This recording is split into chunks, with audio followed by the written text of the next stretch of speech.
Good day, fellow noobs.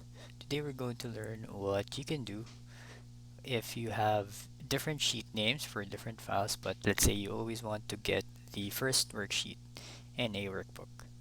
So why would you want to do that?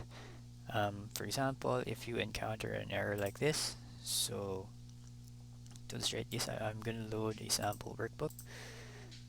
So from here, I'm going to select the test one, and let's say you start building your query and you hard code the worksheet, so it's gonna look like this. I'm just gonna load this directly just to illustrate it. So it's gonna pop up here. So let's say if another day comes and you want to change the source of that file, you go to the source and let's say you change the file. I'm gonna go to test2, click OK. If we close and load, we're gonna get an error. It says expression error, the key didn't match any rows in the table.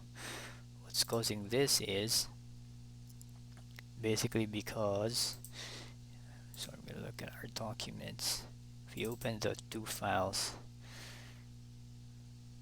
okay, so this is our first file. Our second file is this one.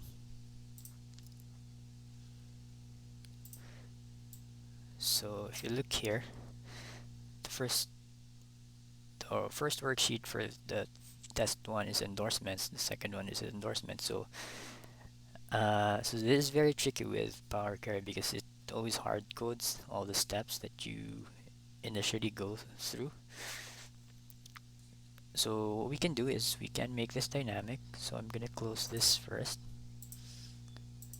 So to make this dynamic, we're gonna click on edit here, and so we're gonna go at the steps. Starting on navigation, we're gonna delete until end. So we're gonna be left with the source. Now we're gonna add this step here. Now in Power Query, there's always gonna be this data column here. So what we can do is we can reference it by putting it inside square brackets. So we're just gonna type in data, and it's gonna turn it to a list.